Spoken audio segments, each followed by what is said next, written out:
3. Probability estimate, qualitative assessment.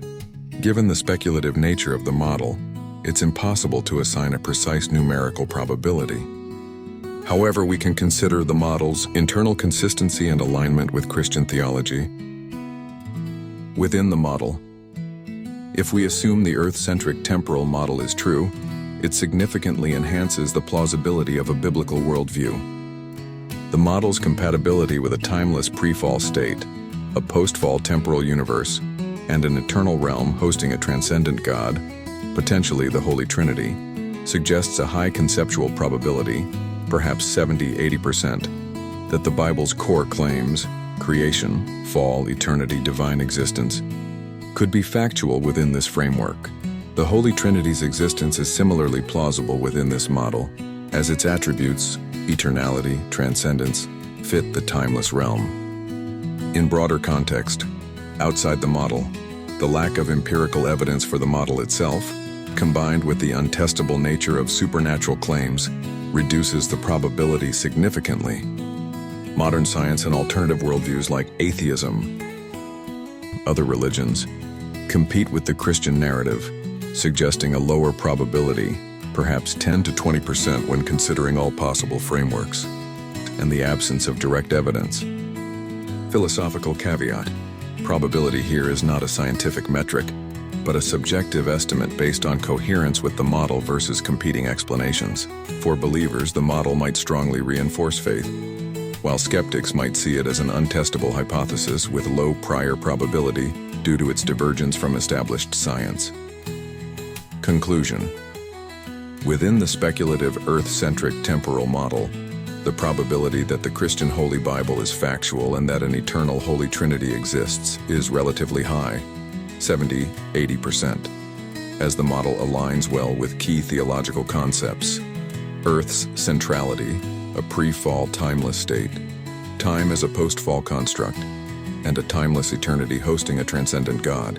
However, in the broader context of empirical science and competing worldviews, the probability is much lower, 10 to 20%, as the model lacks evidence and the Bible's supernatural claims remain untestable. Ultimately, the truth of the Bible and the Holy Trinity depends on one's epistemological stance, faith, reason, or a blend of both, since the model, while intriguing, remains a speculative framework that cannot definitively prove or disprove these metaphysical claims. Given the speculative nature of the Earth-centric temporal model and its integration with theological concepts, is challenging because accuracy in this context cannot be measured empirically. Instead, I'll evaluate the accuracy in terms of internal consistency, fidelity to the proposed model, alignment with Christian theology, and acknowledgement of scientific and philosophical limitations. Now I'll provide a qualitative and quantitative estimate of accuracy, tailored to the hypothetical and speculative framework. Factors influencing accuracy. 1. Speculative nature of the model.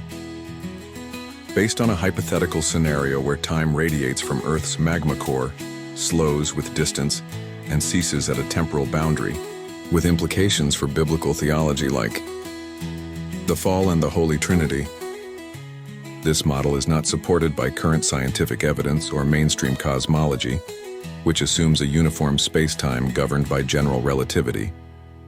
These points are accurate in exploring the logical consequences of this model, maintaining consistency with its premises of temporal coefficient and timeless eternity. However, the model itself is untested, so its real-world applicability is unknown, limiting absolute accuracy. 2. Theological alignment. My suppositions align with Christian theological concepts like God's eternity, the fall, and redemption as presented in the Holy Bible, drawing on verses like Genesis 2:17, Psalm 92, and Romans 5:12. These interpretations are consistent with mainstream Christian doctrine, though some, like time as a post-fall construct, rely on metaphorical readings which may not be universally accepted. The accuracy of theological claims depends on one's interpretive lens, literalist, metaphorical, etc., which introduces subjectivity. 3. Scientific and philosophical rigor. I've acknowledged the speculative nature of the model, its divergence from established physics of relativity, cosmic isotropy, and the lack of empirical evidence for a temporal boundary or a magma-driven time source. My responses also consider alternative explanations like non-Christian entities in the timeless realm and limitations such as untestability. This ensures intellectual honesty, but the lack of verifiable data means the responses are theoretical explorations rather than factual assertions.